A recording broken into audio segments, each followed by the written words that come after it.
Welcome back to Movies TV Mad and Tuesday's edition of the DCU Daily. James Gunn betrays Gal Gadot as I told you he would do months ago. And there's an article from Variety. We're not going to read the article, don't worry. It's just going to be an opinion piece from me today. But listen to this. Now, I have to get this because I can't read her name out. I can't remember her name. So I'm going to try and get it right. James Gunn says, Adria Arjona would be a great Wonder Woman. Now, I don't know who this dame is, apart from I wouldn't kick her out on a cold night. But now we have to go back several months. Do you remember when the rumours began that Gal Gadot was out as Wonder Woman? Gunn, at the time, was very gung-ho about shooting down rumours and articles. He was trying to be the big man because that's all his ego knows what to do. No, Gal Gadot is still Wonder Woman, he told us. And I did videos reacting to that, telling you that Gal was out as Wonder Woman and he would replace her, he would betray her. He just wasn't comfortable about telling you that at that time, so he lied. He lied because that's what James Gunn does.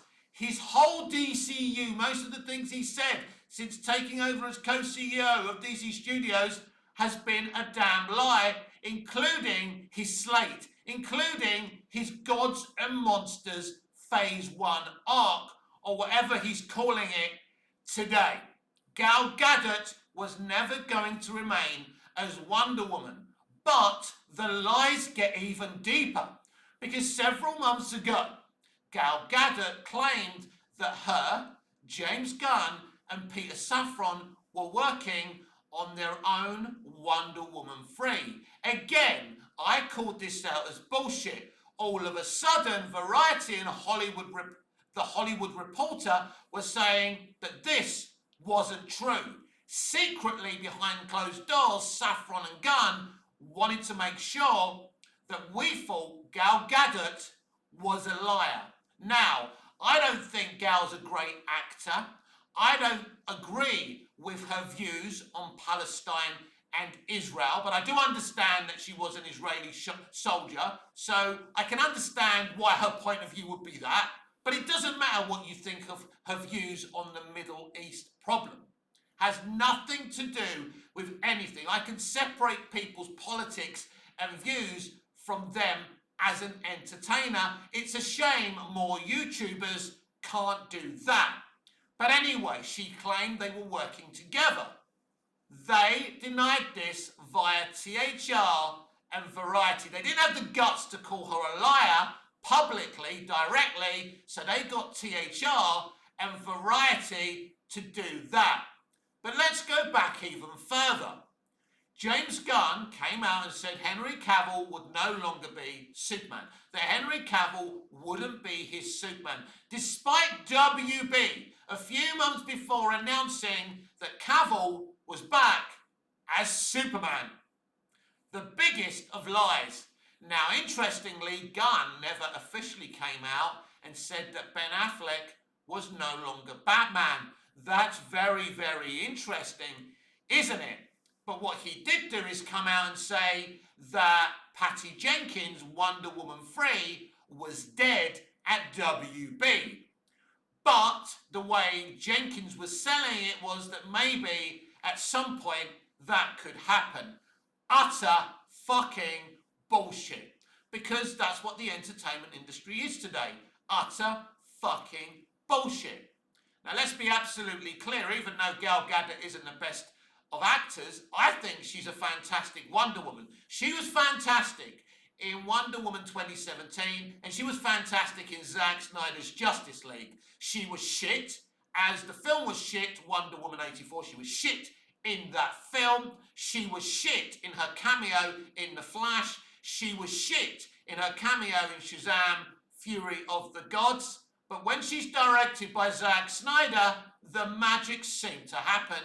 And that proves what a great director Snyder is. Because there's no such thing as a bad actor, only bad directors with bad communication skills.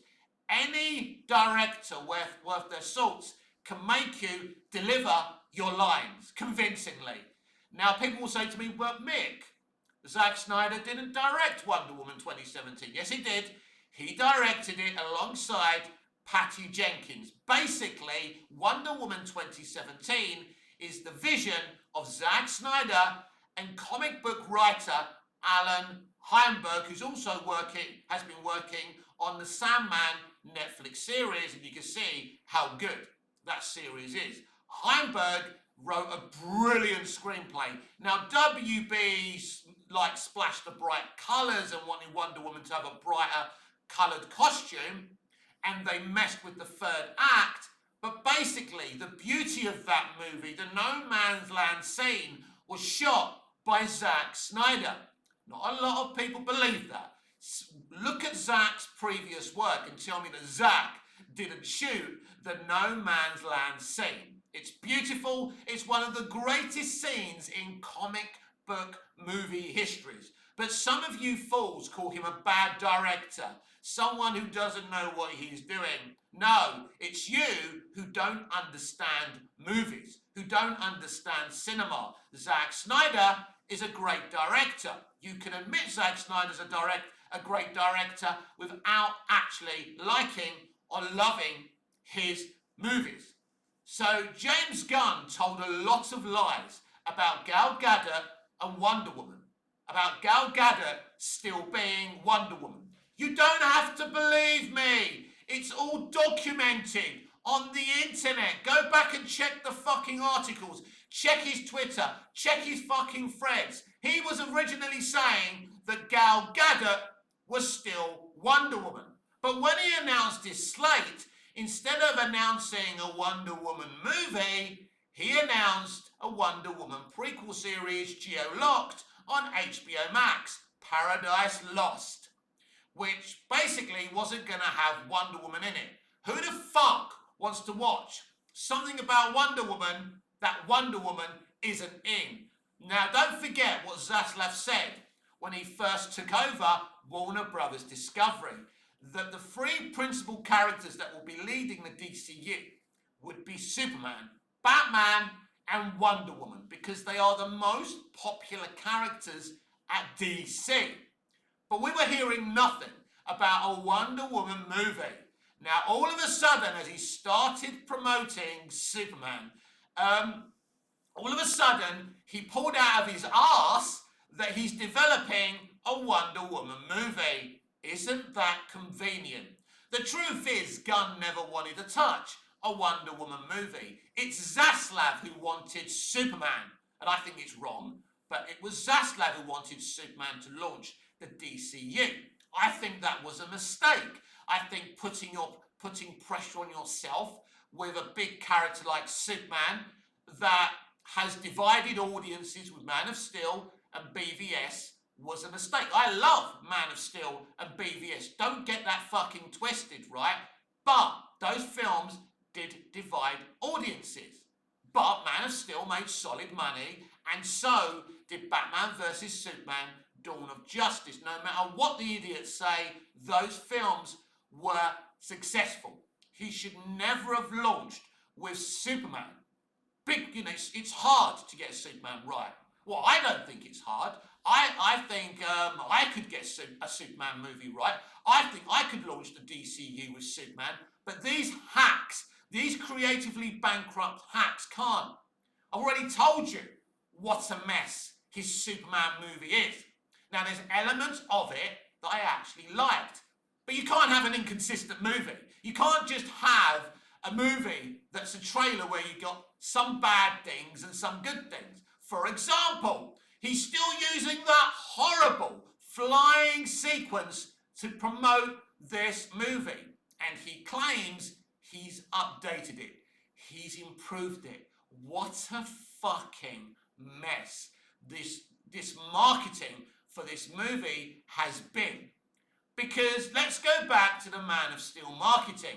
We had Amy Adams, we had Russell Crowe sitting down in interviews being spontaneous, being funny. We had the beautiful story about Russell Crowe visiting Henry Cavill's school, and Henry Cavill remembering speaking to Russell, and Russell remembering the brilliant advice he gave to Henry. It was wonderful.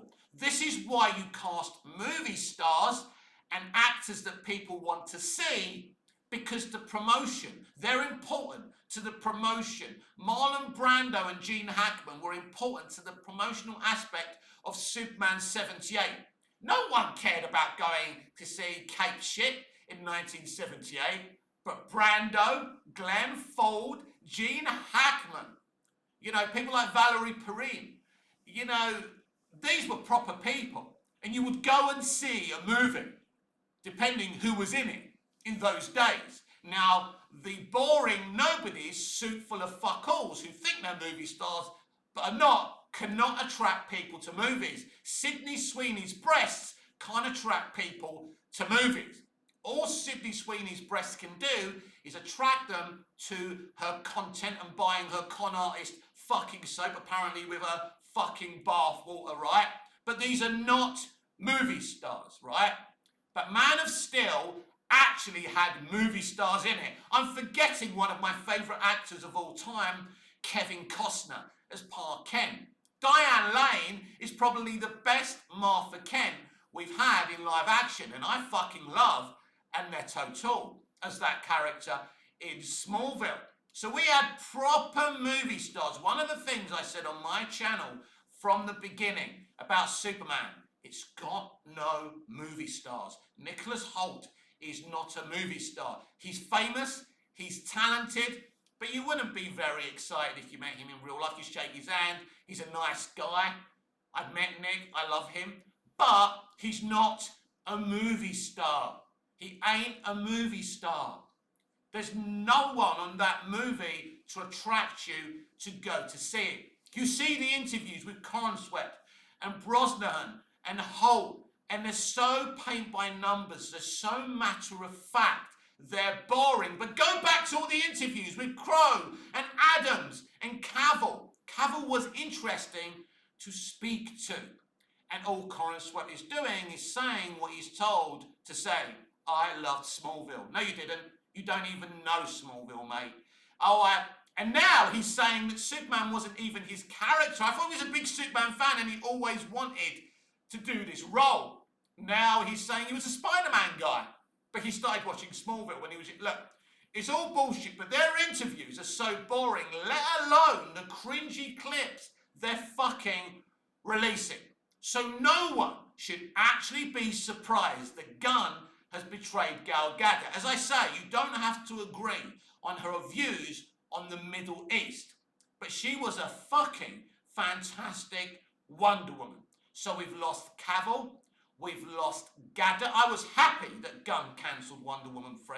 I didn't want to see a sequel to that woke piece of trash, but I do think that Gal was a great Wonder Woman. But it's difficult. This guy's come in to create a so-called new universe that actually really isn't a real new universe. He was happy to fire Cavill and Gadot and move away Zack's cast, which were God-tier peak castings, by the way, but he was also happy to keep John Cena and some of the people he cast within the DCU. Funny that, isn't it? From the moment he didn't do a full reboot, Houston, we have a fucking problem. This needed a proper refresh. But it doesn't matter what Gunn was going to do, because Gunn was never going to be capable of creating a successful universe, because he's James Gunn. If they were serious about creating a DC universe, a connected universe, they would have brought in the master, who is Bruce Timm. Bruce Timm created the DCAU, the DC animated universe. And you can throw movies that weren't that good that they and he did, but they still all made money. That universe was epic, and by someone who gets these fucking DC characters. If you wanted bright, inspirational DC, you've got Bruce Timm there, right? But instead of getting Bruce Timm, we get James Gunn from the MCU, who's really interested in some gags and some, look, James Gunn is a director who makes small movies, and he does a good job, but he makes the same small movies again and again and again. He's a one-trick pony, as we keep on saying. No way should you be making this guy the co-CEO of DC Studios. Then you appoint Safran as his partner, who was part of all the DCEU movies that failed. His production company, the Safran Group or company or whatever it's fucking called, were part of flops. Now, he did produce Aquaman, but he had very little to do with how good that movie was. That movie is God tier. That movie is fantastic because of James Wan. It's James Wan who should have wrote and directed this Superman movie. It's James Wan that should have been the co-CEO of DC fucking Studios. He's already a producer at his very own production company, Studio. And Gunn, Zaslav and Safran pushed him out of WB when they fucking reshot the shit out of his movie. They destroyed what was going to be a great Aquaman sequel, and I'm still fucking pissed off about that. James Gunn and Peter Safran are just a couple of used car salesmen. And when you see Superman on July the 11th, you're going to find that out for yourselves.